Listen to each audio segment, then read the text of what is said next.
So, like I said, if you have the double quotes at the end, you can have single quotes in it as many times as you want, and it doesn't mess it up. So that's important. Single quotes are, you may just want to keep them for apostrophes. They still do work as strings. I don't know of a benefit that single quotes gives you over double quotes.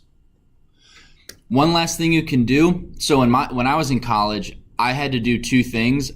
I would write my code, and then what I would do so that my professor or the TA could read my code, he could see what I typed and look at the output, as opposed to looking at two different files. He would have us copy everything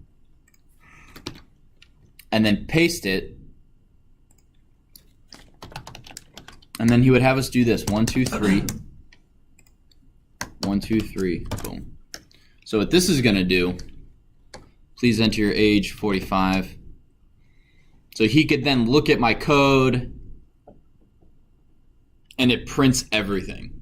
What the triple single quotes does is it's a multi-line string. Because if I don't have these triple and I just had, let's say, double, right? Nothing is green. So they're not strings. It's just code. So those are the three different ways you can make strings. You can do multi-line strings. And how do you do multi-line strings, Jason? You do print and then do the 3 singles. 3 single quotes. How do I do, which type of quotes allows me to have other quotes in it with no issue? Double quotes allows me to have which type of quotes? Single. Yep, perfect. I don't know if that was necessarily, oh yeah, it is. Displaying multiple lines, we did that. Oh, last thing, formatting numbers. Yeah, formatting numbers is pretty important, especially with a lot of our codes at the beginning deal with like, what's the word I'm looking for? I can't do more than one thing at once, geez. Money. So let's say, for example, and I want you guys to follow along, copy this down. Even though this is going to be accessible to you on the student resources, I still want you guys to kind of copy along for specifically this section, because I want you guys to mess with some stuff. So, Eric, what's an hourly pay you'd like to have? That's realistic. $40 an hour. $40 an hour. Just 40? You don't want like 40, 50? Like 500, yeah. All right, $49.90. So you basically paid $41 an hour. But for tax reasons, they can't pay you $41. Adam, give me a realistic amount of hours someone would in a day. In a week. 40 hours. 40.75. So we're gonna print pay times hours. Well, that's really kind of annoying, isn't it? I'm getting paid $1,670.3425. That's lame, right? When we're doing money, we want to round up or round down, right? Because on your paycheck, it'll say $34 or 34 cents, not $34.25. So that's what format does. Format allows us to take a float number, and tell it how many decimal points we want. That's pretty cool, huh? Well, good job, guys. Anyway, it doesn't matter. So we're actually going to go pay, we'll do wages, because that's easier. And then pay is wages times hours. So the way we do this, who can walk me through how we do this? What's the first thing we type?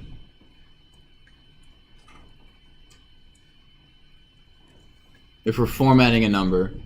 Thorin? Format. Notice how it changes colors. That means it's a built-in function that Python uses that we don't have to do code for. Then what do we want to format in our code right now? Eric? The output of wages times hours. And that variable is called Okay. pay. So what we need to do is we need another set of parentheses, and we're going to type pay. Everyone tracking along so far? Okay, you guys should have read this, right? And maybe you guys should have done program 220, so this shouldn't be too crazy, too what? But that's what review's for. So then what we're going to do is we're going to comma. Now what we need to do is we need to tell it how many decimal points we want. How many decimal points is money? Or dollars and cents? To 2 decimal points. So we need to make these strings too. So I'm going to do single quotes.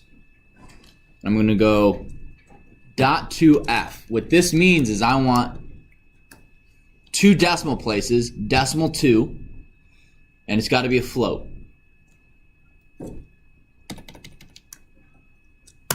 And that's it. That decimal 2f, I'll go back, is extremely important. You guys, this will be the second most used thing you use with format. Now what if I get paid $4,000 an hour? This is kind of hard. What number is this? That's what, 163,000? That's kind of annoying for me to try to figure that out. Right, just by looking at it, because then I have to count 1, 2, 3, comma, 1, 2, 3, comma, 1, 2, 3, comma. The easiest way to get rid of that is throw a comma in there. Do you guys kind of see the pattern? Once I explain it, you will. Well, I hope. So here's our comma. We have our comma, decimal, 2 floats. We have our comma, decimal, 2 floats, 2 numbers. Does that make sense? So this comma dot 2f is the most common thing you'll use for formatting. Does that make sense? Do you guys have any questions so far? We get out of 117, right? 118. Okay, I got 11 minutes in. Questions so far? Yes, no, maybe so. Any comments? All right. Now, this last one, we're skipping scientific notation. I don't think I've ever used that in this class anyway. This last one is a little bit more of a niche thing. This is if you want to make sure, if you're doing a lot of numbers. So we're going to go print 1, 2, 3 dot.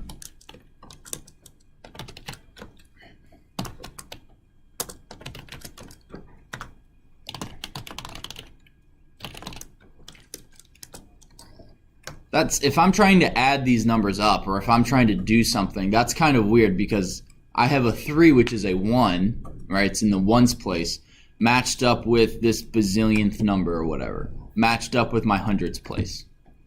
I don't necessarily want that. So what I can do is I can format each one of these things, format, and this is the number I want to format, and I can do 12 comma 2 dot 2f, end it. I'm going to copy that, put that there, and I do format.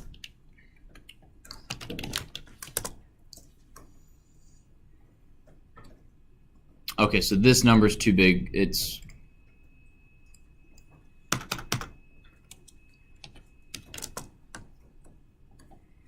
all right, so I matched it up. How did I do that? Well, 1, I made sure that everything had 2 decimals, and I did that by this dot comma dot 2f. What this 12 means is that this number will take up 12 spaces. So 1, 2, 3, 4, 5, 6, 7, 8, 9, 10, 11, 12. Same with this one. 1, 2, 3, 4, 5, 6, 7, 8, 9, 10, 11, 12. 1, 2, 3, 4, 5, 6, 7, 8, 9, 10, 11, 12. So when you're displaying information, this chapter 2, this data output will be very useful when you guys are doing tables and you're trying to output a bunch of data to a user so that it looks nice. Tracking with me? Any questions so far? Yes, Thorn. How do you do that thing where you highlight and then you put pound sign in front of everything? Oh, okay. Guys, this is very important. I remember answering this question at like a final time. For this, if you want to comment out a bunch, if you want to comment out a bunch of stuff, you highlight, you hold the Alt button, and you tap 3.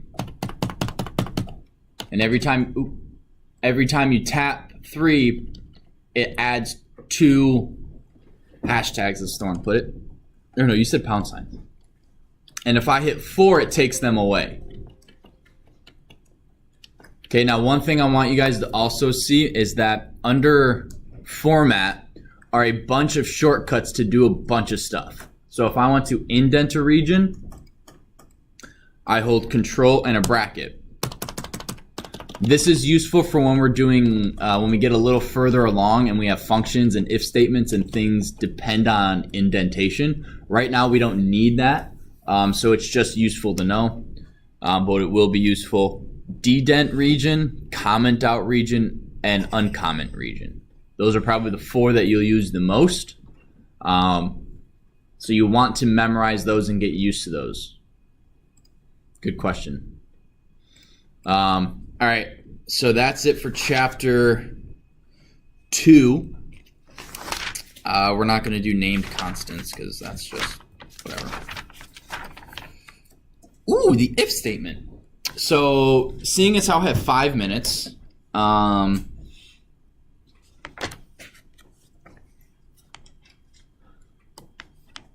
haven't assigned homework yet for chapter 2. So how about this?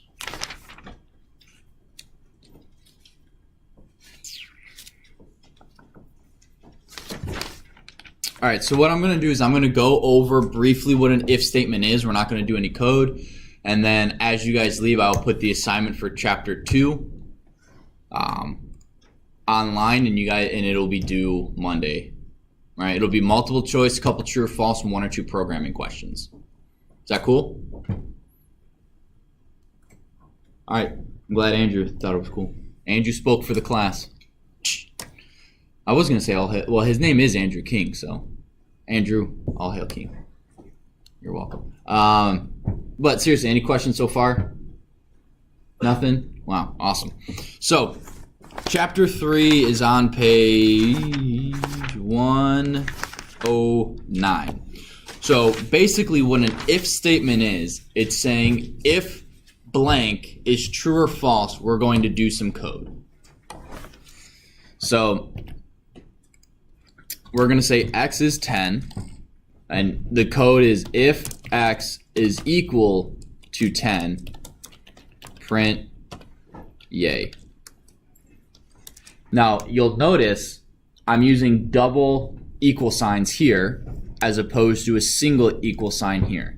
The single equal sign is a definition. It is declaring the value of a variable. Blank is blank. This is saying if blank is equal to blank. Does that make sense? You have to use 2 because it's is equal, not equal. Is equal. 2 words, 2 equal signs. As I hold up 3. Colton gets it. He's over there with 4. Yeah, 3-pointer. And then all you do is, if this is true, is x equal to 10 right now, Adam? Then it prints whatever's here. And if I go if as x equal to 1, what do you think will happen? It's not going to print. Doesn't print anything. So that's what an if statement is. Right? If something is true, we're going to do it. Otherwise, don't do it. A great example, this is your password. If your typed in password equals your stored password, allow access. Otherwise, give them another chance, or otherwise lock them out. If you enter in a name, that's not in something else. So if Jason in class, print true. Right? If Jason not in class, print false or whatever. But does the concept of an if statement make sense to you guys? Okay. Any questions so far? No? Okay. So that's going to be it. Smash that like button. I don't know why I'm saying that. I'm trying to say it facetiously, but